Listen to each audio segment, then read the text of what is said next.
Minneapolis in 73 presents Walter Mumble and the News. Tonight, substituting for Walter Mumble is Walter Mumble. Good evening. This is Walter Mumble with the news. In the news tonight, the heat death of the universe came one day closer as panic-stricken citizens tried to combat it by stuffing ice cubes in every bit of unoccupied space in the universe. A Bureau of Entropy spokesbeing said this effort, however, will have little effect on the results of the inevitable occurrence. On the East Coast, the time-traveling lemmings continue to pour over the energy barrier from the future, crashing into the present in endless hordes, causing hamburger all over the highway. The Army Corps of Engineers is trying to seal the time rift with lemming aid, but with only minor results so far. At the Capitol today, President Dodo became the first president to be cloned.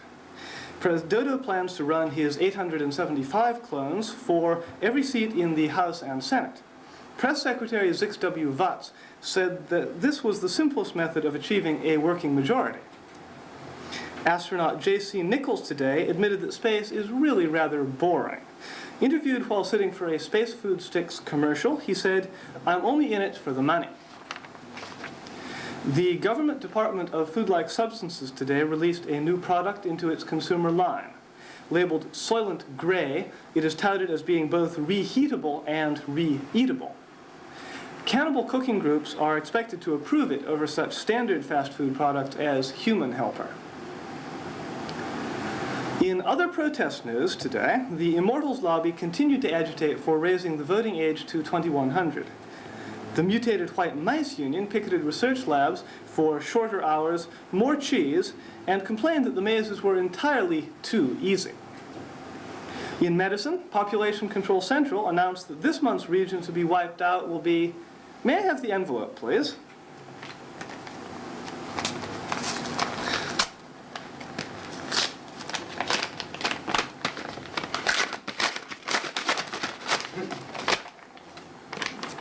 North Dakota. PCC spokesman said the gain would not be great, but neither would the loss. In Minnesota, a team from the Mayo Clinic and the United Council of Churches jointly performed the first known soul transplant, implanting the soul of a recently deceased fan editor into a Mimeo machine. It will be a few issues before they can assess whether the transplant was successful. Locally, the Planetary Park Board issued new regulations dealing with leash laws. People walking their robots in the parks must keep them on a neuronic leash and keep their anodes shielded. Citizens are also required to clean up their robots' oil spills. Wireheads on the march and the weather report after this word. Hi there, I'm Homer Eon Flint. Remember me? Back in the good old days of SF, back before the beginning, I really wowed the Proto fans with such golden oldies as The Planeteer, The Lord of Death, The Queen of Life, and, of course, The Blind Spot. Sense of wonder rousers, every one of them. Kinda takes you back, doesn't it? But you know, fans, there's another group that's willing to take you back, too. The next time you're looking for a good time, why not try 1973? 1973, that fabulous year when the air was cleaner, gas was cheaper, and Amazing and Fantastic were still bi-monthly. Let's face it, we'd all like to go back, wouldn't we? And while we're going back anyway, why not take in, and be taken in by, a con? And what a con! The Minneapolis in 73 Bidding Committee welcomes you as a post-supporting member. Get in on the top floor before the balloon drops, the bandwagon gets going, or the wheels fall off. The Minnesota Science Fiction Society, Incorporated, would like to remind you that they have more, longer, and sillier experience in bidding for a 1973 Worldcon than any other fan group in this or any dimension. When 1973 came and went, and other groups dropped like flies, the Minnesota Science Fiction Society kept on going, picking up support from these defunct groups. Yes, dear fans, the Minneapolis in 73 committee is not afraid of attracting flies. Let them attract you. Let them entertain you. Let them save you a spot on the official campaign Zeppelin. Yes, dear fans, let Minneapolis in 73 take you for a ride. Join now. Don't forget, the rates go down as the months go by. At the temporal transporter door in 1973, it was $50, old style. Last year it was $2.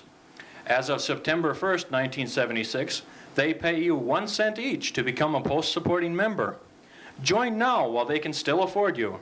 Remember, as a post-supporting member, your only responsibility is to send the committee an occasional progress report. The con of the future, yesterday.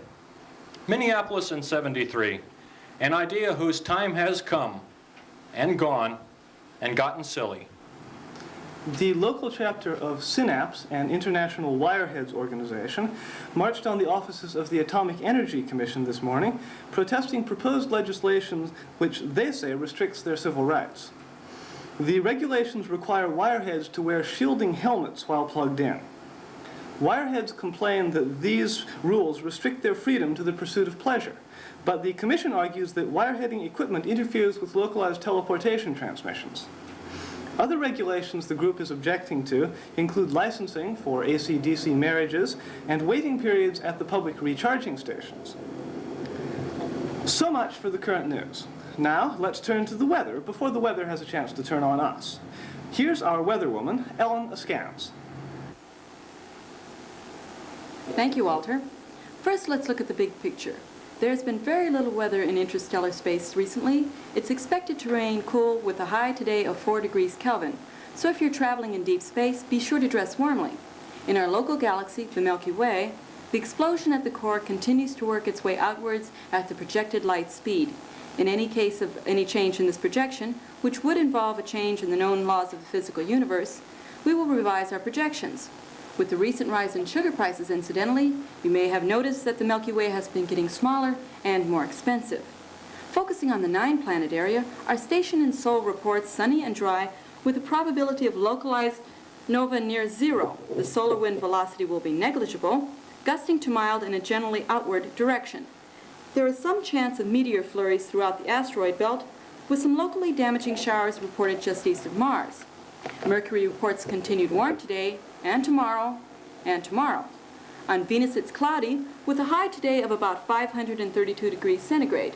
The pressure is 90 atmospheres and steady. Mars expects a 20% chance of meteor showers and an 80% chance of space probes. Jupiter is expected to be stormy and continued moony. For the Saturnian weather picture, we take you to our on-the-spot reporter at the Titan weather station. Ring around the planet, ring around the planet. Thank you, Spot. The outer planets today are expected to remain cold and distant. Here's a special bulletin just handed to me. The Severe Entropy Bureau on Sirius has just issued a NOVA watch. The watch will be in effect between 1976 and 2426 for a volume bounded by lines and 6 parsecs either side of lines running from the galactic core to Sirius, to Aldebaran, to Proxima Centauri, to Antares, and to Wichita, Kansas. This watch does include Terra. Remember, this is a NOVA watch only, which means that conditions are right for the probable occurrences of NOVA. Should a NOVA be sighted, a NOVA warning will be issued, and the station will interrupt its programming to keep you informed.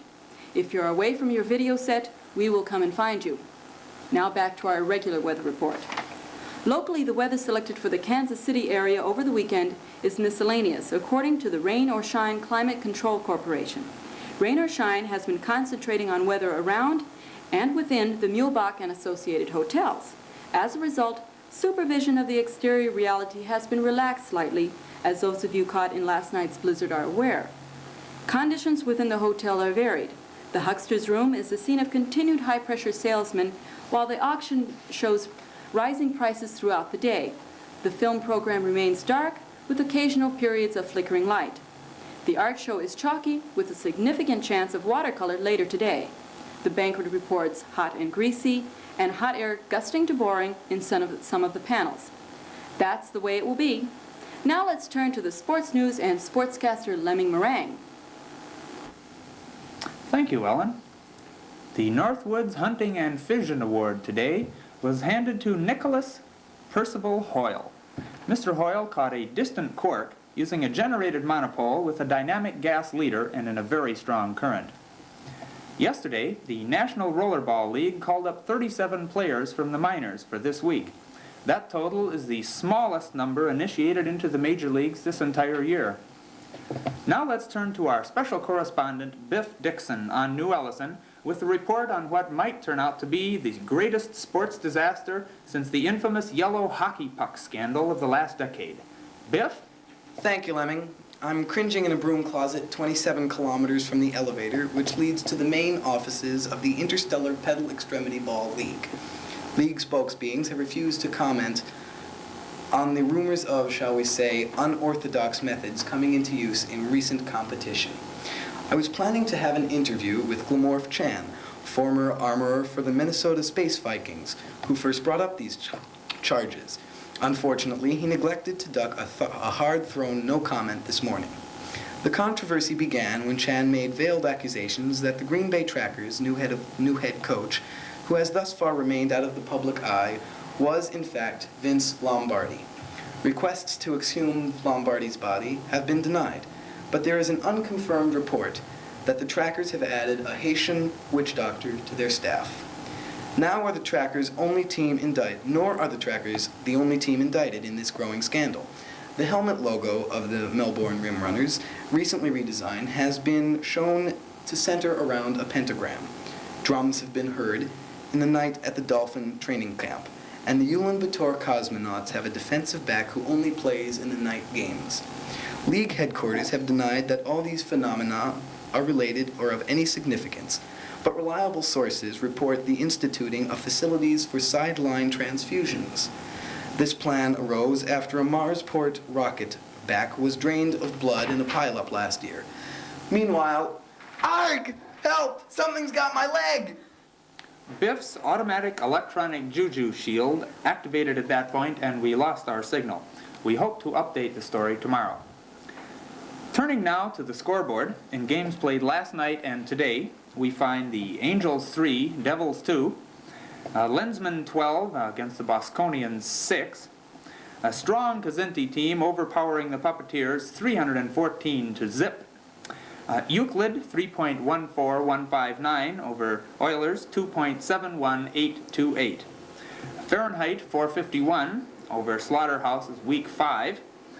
THX 1138 over NCC's 1701.